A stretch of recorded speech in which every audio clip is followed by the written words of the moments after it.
Hi, everyone, and welcome to Signature West Podcast. I'm your host, Sam West from Palm Springs, California. My guest today, Peter Sobey, like most good 19-year-old, had won a 2-year scholarship to Harper College. He was self-professed shrink and valet. He was student council vice president, book editor at Benton High School. And then one day, his life changed forever. One day. Hi, Peter. Hi, Sam. How are you? I'm great today. How are you? I'm well. Thanks for being on here. Thanks for having me. So you have a nephew. His name is Sam. Yes. Nice name, nice nephew, obviously. Um, and you were at his birthday party. Well, no, it was the day of his first birthday party. So the day of his birthday party, what happened? So I had been burning the midnight oil. I had my own business at the time and was just basically working around the clock. It was a service-oriented business, and after a long, long day of working, I just, there was this man-made lake in the neighborhood where the business was centered. And for some crazy reason, I just got it in my head that I wanted to fall asleep on this dock in the middle of this lake. And I was with a couple of friends, and I kind of ran down the hill ahead of them and ran down the hill, ran off the dock, dove into the water without checking anything. And the water was very, very shallow, and I hit the bottom, and it broke my spinal cord. And of course, at the time, I didn't quite realize what happened. One minute I was running and diving, and the next minute I was face down underwater, not knowing why I couldn't move or get out. So it was So you were diving to just to take a dip, and then you want to sleep overnight because you were tired from being yeah, up. I think, I was just like, I was very tired, but there was something that just sounded, it was like a hot August day. Mm-hmm. And it just sounded like so nice to cool off in the lake and then just like take a nap on this. It was a Saturday, so it was like take a nap on this little floating dock in the middle of the Right. lake after working 20-hour days for 5 days in a row. So you were with two friends, I was actually with three friends, my friend Ted and then these two girls. and you dived in. You didn't know what happened, obviously. They're around. What's next? Yeah, so like they came down and saw me floating face down in the lake, and at first kind of thought maybe I was doing dead man's float or something, but then after another minute or so, they kind of realized that something must be wrong. And my friend Ted came in and pulled me up kind of by the hips, but my head didn't come out of the water, and he dropped me. And the whole time I'm underwater, just all I could think about is like, I have to hold my breath. And when he So lifted you're conscious basically, I was conscious, yeah, and I remember it well. It but was you like, just can't move. yeah, and it was one of those really defining moments where it wasn't like having a conversation with God. It was Right. having a conversation with my head of like, you gotta keep your breath, you gotta hold your breath, and the other How voice how would long start was it for? saying, Do you remember? well, my friend said they think I was under there for at least 3 minutes, which is a long time to hold your breath if you think about it. No, if it seemed like 3 hours, probably for Yeah. forever. And And so then what like happened? my mind was just fighting with itself. Like one part of my mind was like, I got to take a breath. Like, I just got to take a quick breath and catch my breath. And the other mind was like, no, you can't. You're But underwater. did you realize at the time that you could not move, or did you even knew what went wrong? Yeah, I Or didn't know what went wrong and I didn't know why I couldn't move. All I know is that I couldn't move and I didn't know why, and that I just desperately wanted to breathe. okay, then what happened?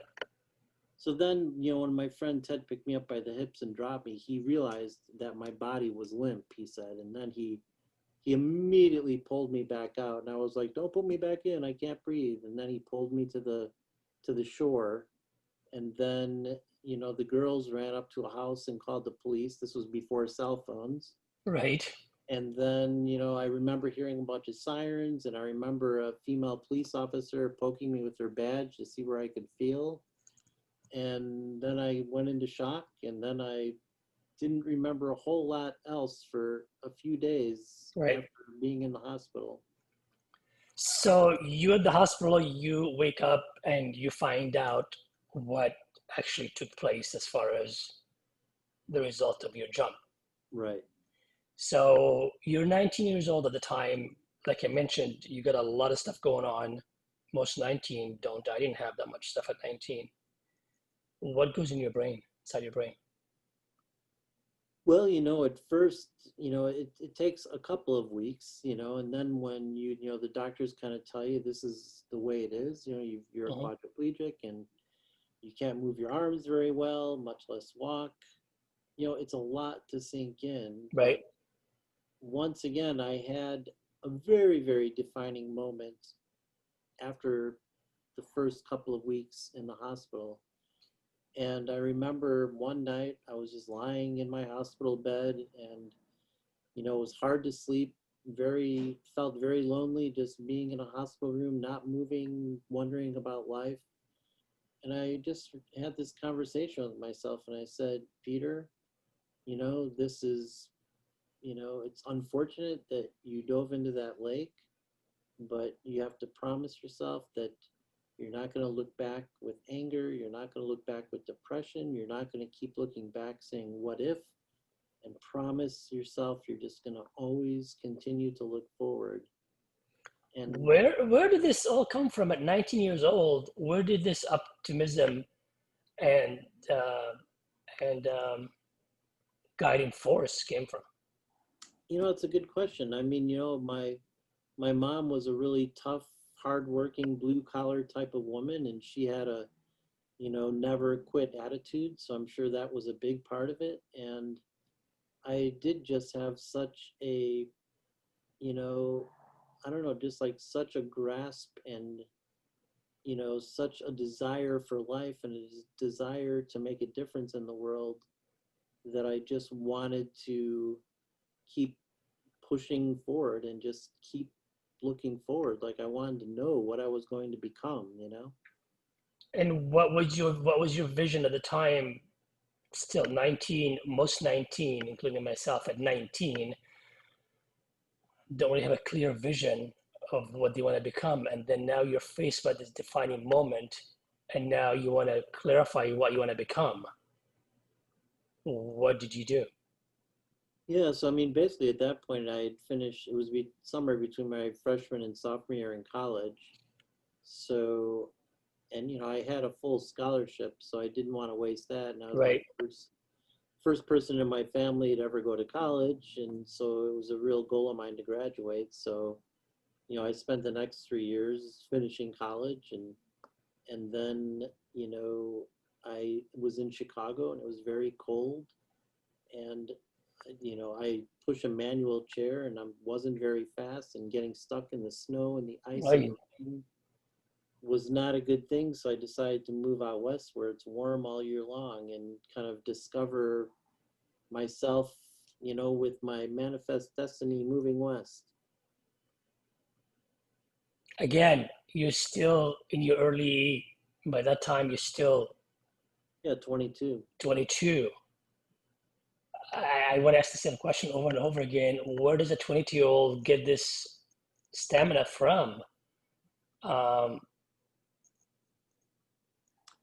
Yeah, it's a good question because like no one believed me when I said like, hey, when I graduate, I'm packing my van and driving to Los Angeles. Like so, everyone's like, okay, sure you are, Peter, sure you are, and well, let's talk about the van. What van are you talking about? well, at the time, a year after my injury, um, actually the community that I went to high school in, Barrington, Illinois, was such a great community, and I was very well liked in high school. And they held a big fundraiser for me after my accident, Hmm. and enough so that I could purchase a van that was fully equipped for me to drive, and I learned how to drive it. So the van is designed specifically for people that can use it a certain way, like yourself.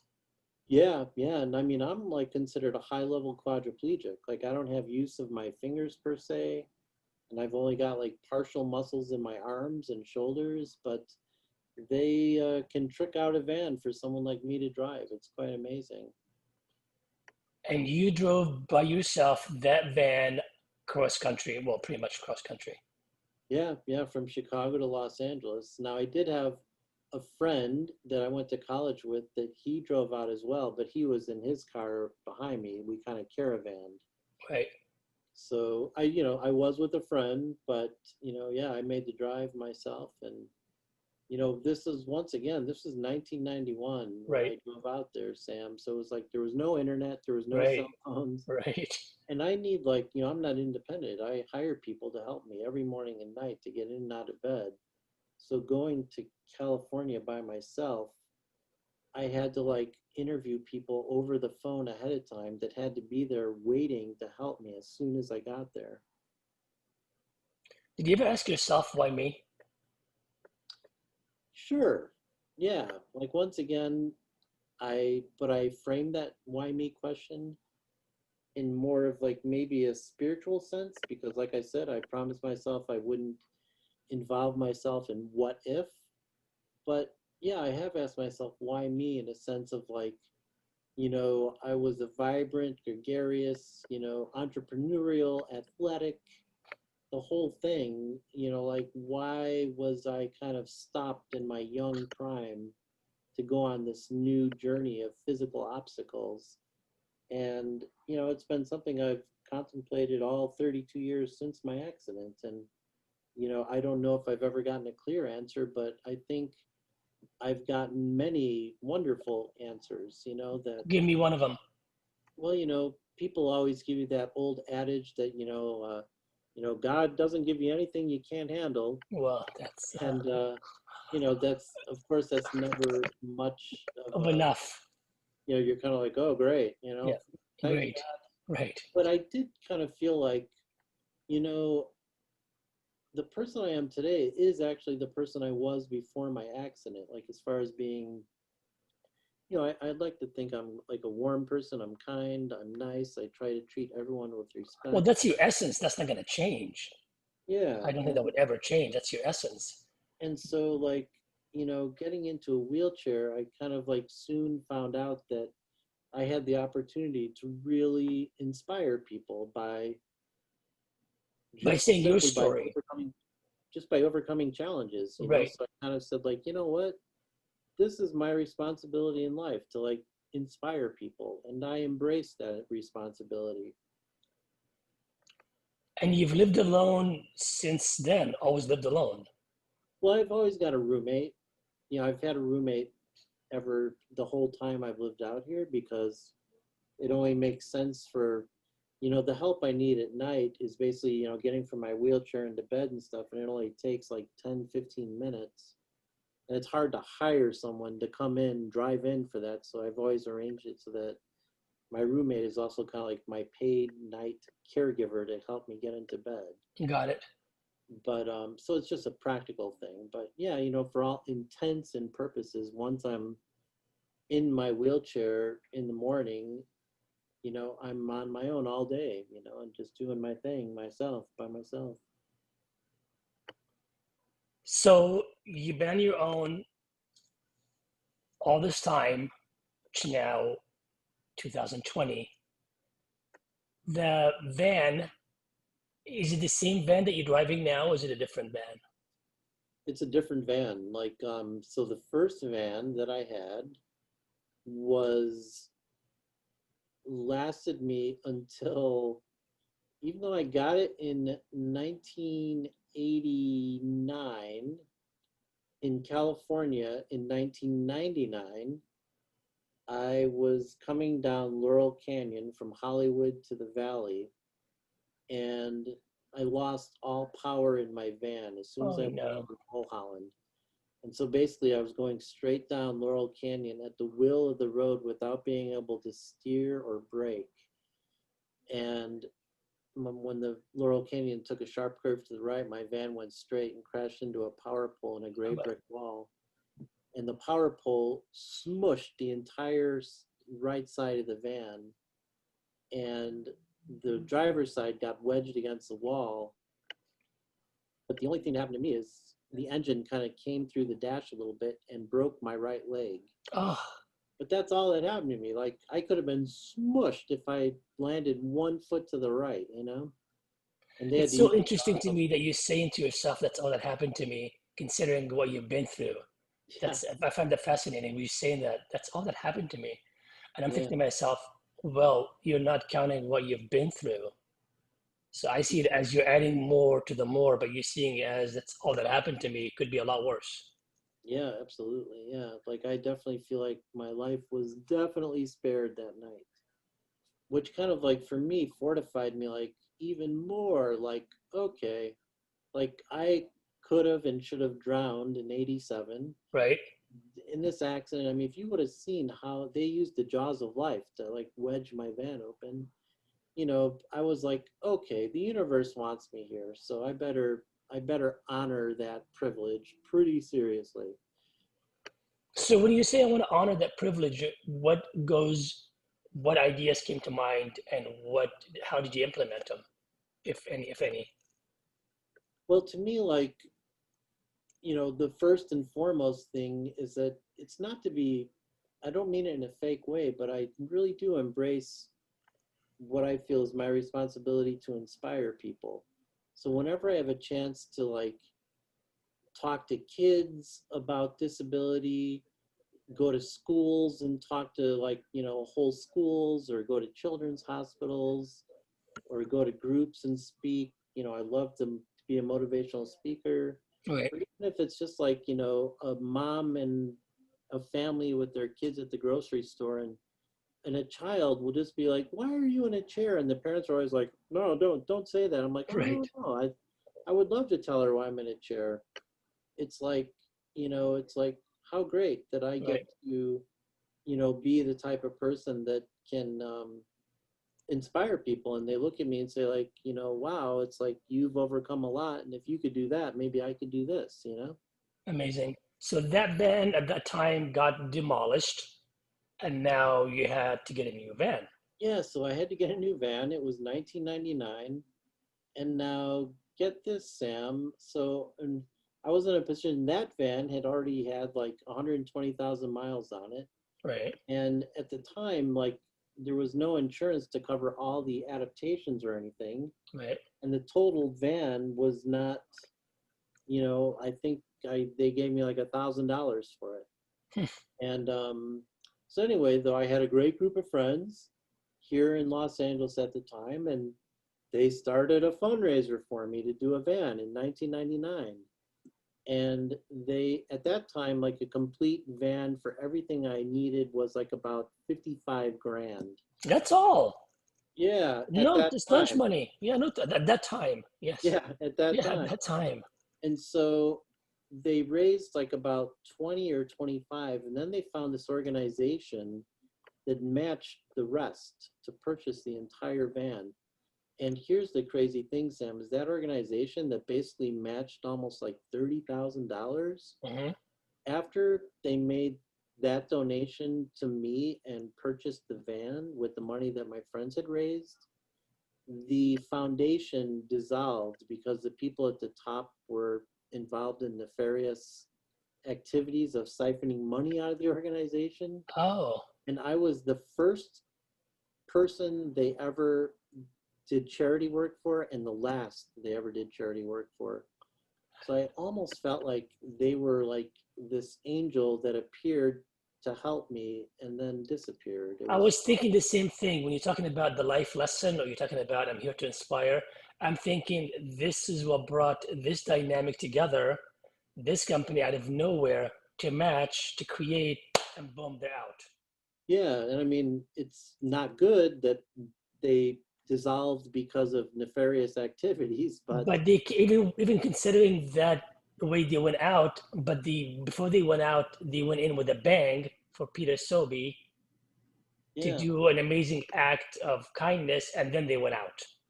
yeah, It's almost kind of like yeah, surreal, but I think the more I'm listening to the story, your story, the more I'm seeing where you're the cause of the effect of all this dots put together. yeah. So the van lasted you how long now? So that van I got in November of 1999, Right? and I had it all the way through August of 2020, which was a few months ago. And, so it was 21 years old and had about 170,000 miles on it.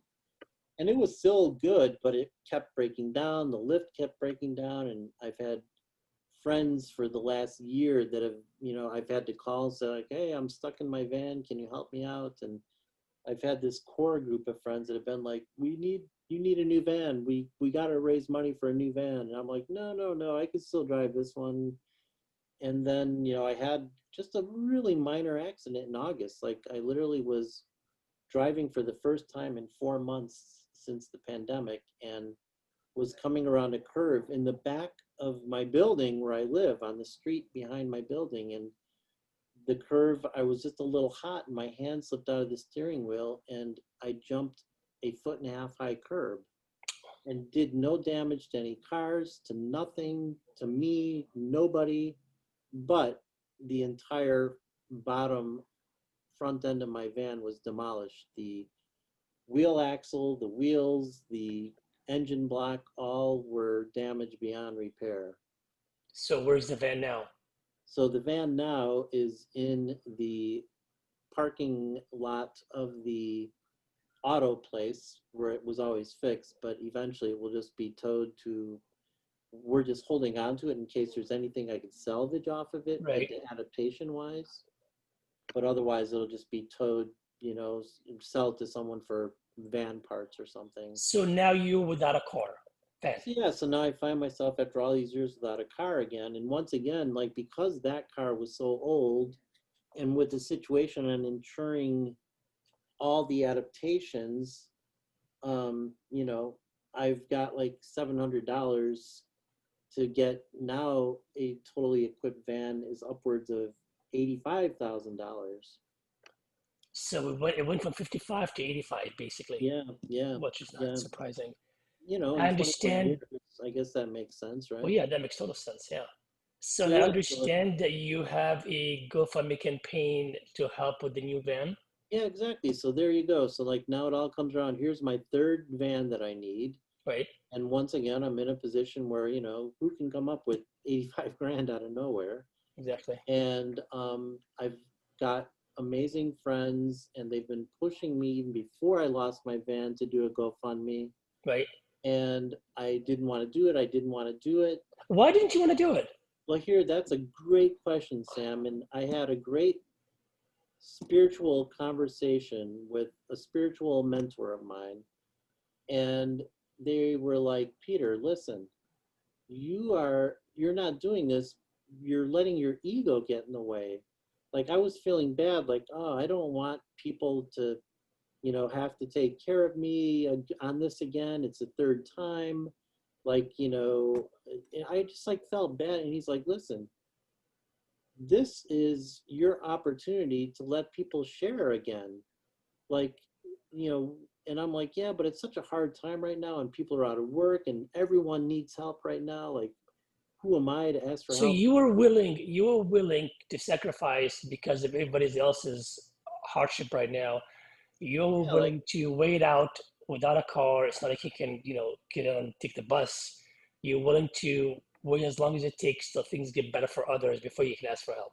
yeah, that's what I felt like. But, this, you know, enlightened person convinced me that no, people trust me. People want to share with you and help you, and you're doing them a service by letting them share. And when I look at the spiritual roots of that, that's exactly right. It's the essence of receiving for the sake of sharing. Right.